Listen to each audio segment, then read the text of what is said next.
Hello YouTube family, कैसे हो आप सब। भाई आपका स्वागत करती हूँ आशा डिज़ाइनर बुटीक में। उम्मीद है कि आप सब बहुत अच्छे होंगे। भाई गर्मियों में अपना फुल ध्यान रख रहे होंगे क्योंकि गर्मी बहुत ही ज़्यादा हो रखी है और बाहर निकलने का तो मन ही नहीं करता। और बच्चों को तो बस निकालना ही नहीं चाहते, पर मजबूरी है, स्कूल भेजना ही पड़ता है। पर वो ये है कि काफ़ी स्कूलों की पढ़ चुकी हैं, काफ़ी स्कूलों में अब 18-20 तारीख से छुट्टियां स्टार्ट हो जाएंगी, समर वैकेशन स्टार्ट हो जाएंगे। बाकी आज ये इतने सारे सूट मैं इसलिए दिखा रही हूँ कि इन सब की थी भाई मैंने कटिंग। और एक साथ कटिंग करने का ये फ़ायदा होता है कि इसमें हमारा बहुत सारा टाइम बचता है। अगर सेम ही साइज़ के सूट हो तो और ज़्यादा टाइम बचता है कि एक सूट कटिंग करने के बाद सेम ही साइज़ का उसके ऊपर रख के हम कटिंग कर सकते हैं। फिर निशान वगैरह हम बाद में लगा लेते हैं उसके। और अलग अलग जब हम पीस कटिंग करते हैं तो उसमें टाइम लगता है। मैं आज का टॉपिक जो हमारा रहेगा वो टॉपिक है कि हाउसवाइफ टीचिंग के लिए या फिर अपने कोई भी टैलेंट के लिए टाइम कैसे निकाले। हाउसवाइफ बोल दिया तो बच्चे भी होंगे, और जो न्यू मैरिड होती हैं तो उनको तो इतना एफर्ट्स डालना की ज़रूरत ही नहीं पड़ती क्योंकि उनके पास टाइम ही नहीं होता इन सब चीज़ों के लिए। तो मेन चीज़ होती है हाउसवाइफ जिनके पास भाई स्किल्स तो होती हैं, पढ़ी लिखी तो होती हैं, उनके पास हुनर तो होता है, पर वो कर नहीं सकती, काम कर नहीं पाती हैं। करना चाहती भी हैं, इच्छा भी है, पर फिर भी नहीं कर पाती है। रीज़न एक नहीं होते भाई, अनेक होते हैं। जब एक हाउसवाइफ होती है, एक पत्नी, एक माँ, एक बेटी, सभी का उसको मतलब निभाना पड़ता है फ़र्ज़। साथ में जब छोटे बच्चे होते हैं ना तो आप कितना भी रूटीन फॉलो कर लो, कितनी भी चीज़ों को मेंटेन करके रखो, वो मेंटेन नहीं रह सकती है, रूटीन फॉलो नहीं हो सकता है।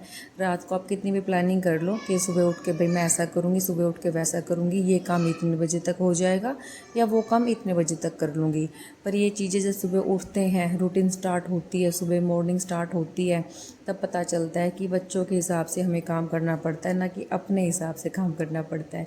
बाकी जिनके बच्चे थोड़े बड़े हो गए हैं, जैसे कि अगर वो किसी का बच्चा 5 साल से ऊपर है, फिर सॉरी 5 साल से ऊपर के अगर बच्चे हैं आपके, तो भी आप काम को बहुत अच्छे से मैनेज कर सकते हो। सबसे ज़्यादा दिक्कत आती है जिसके बच्चे न्यू बॉर्न बेबी से लेके 5 साल के बीच के अंदर हैं, क्योंकि वो एक ऐसी एज होती है जब बच्चे ना ही तो समझ सकते हैं, ना समझ पाते हैं, और ना ही वो समझना चाहते हैं। उनको अपनी मर्ज़ी के हिसाब से, तो भी इस एज में बच्चे क्या होते हैं कि शरारती भी होते हैं। उन्हें ना कोई भी चीज़ रखी हुई होती है तो उसको सर्च करना होता है कि ये क्या है, क्यों रखी है, कैसे रखी है, कौन रख के गया है। मतलब उनके इतने सारे सवाल होते हैं, साथ में कामों को इतना फैला देते हैं ना।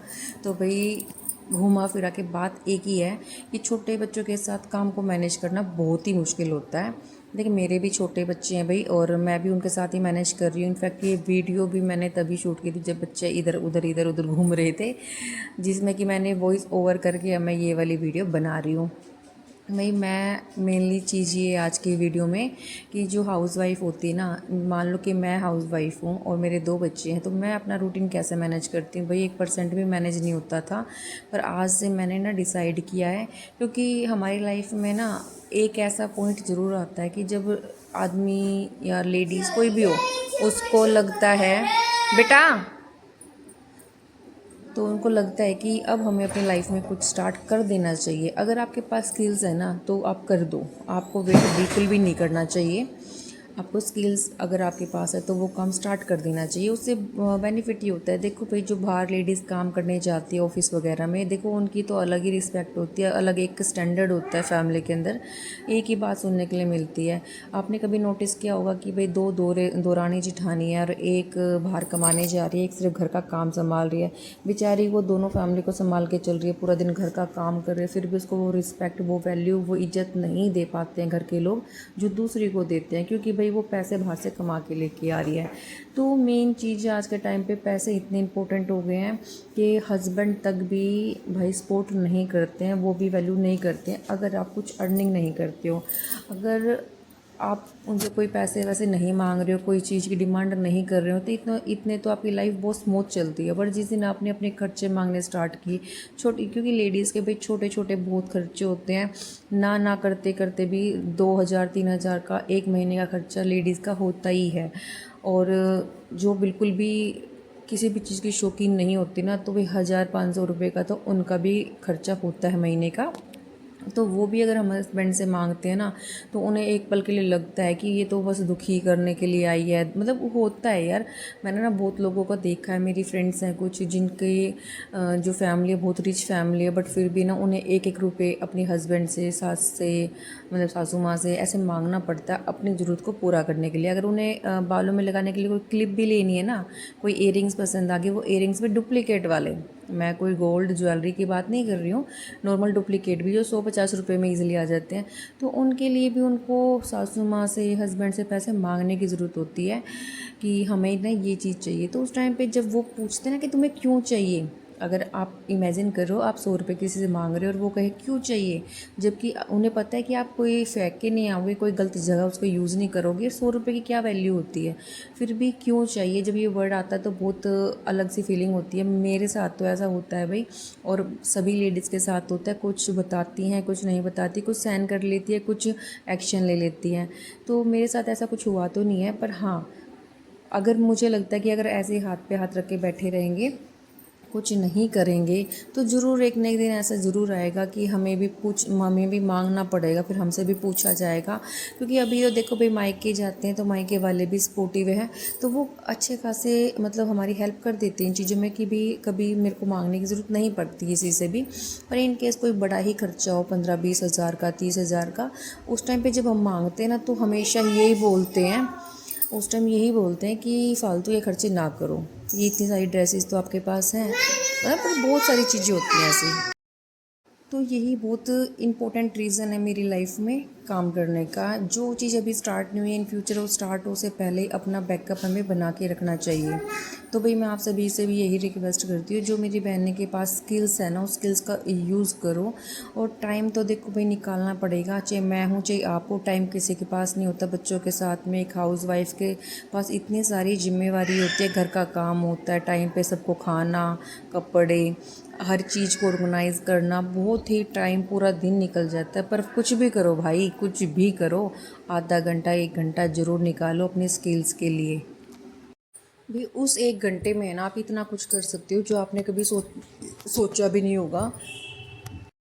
पूरे दिन में 24 घंटे होते, तो आप सोचो 24 घंटे में से सिर्फ 1 घंटा आप अपने स्टिचिंग के लिए, अपने टैलेंट के लिए निकालोगे ना, तो उस 1 घंटे में आपको अर्निंग भी स्टार्ट हो जाएगी, आपकी इनकम भी स्टार्ट हो जाएगी, साथ में आपकी रिस्पेक्ट करना भी स्टार्ट हो जाएगी फैमिली वाले।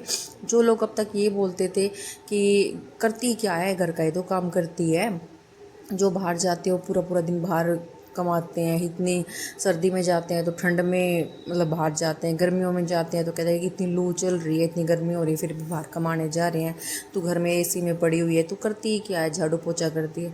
तो भाई हम लोग हैं ना, उनको इस बात से जवाब दे सकते हैं कि हम ना सारा काम करने के बाद भी अर्निंग कर रहे हैं। देख स्टिचिंग लाइन तो ऐसी है भाई, जिनके हस्बैंड 25-30 हज़ार की जॉब कर रहे होंगे ना, क्योंकि नॉर्मल से नॉर्मल इतना तो देखो 20-25 हज़ार तक की तो प्राइवेट सेक्टर में भी है, और गवर्नमेंट सेक्टर की बात करें तो उसमें तो भाई अलग ही बात होती है। बाकी ना प्राइवेट सेक्टर में भी 20-25 हज़ार से स्टार्टिंग हो जाती है एक अच्छी जॉब की, और इतने इनफ भी होते हैं नॉर्मल फैमिली के लिए। इनफ तो खैर कुछ भी नहीं होता, कितना भी कमा लो वही कम है, पर हाँ नॉर्मल एक मिडिल क्लास फैमिली के लिए इतनी अर्निंग मतलब इतनी ही अर्निंग होती है।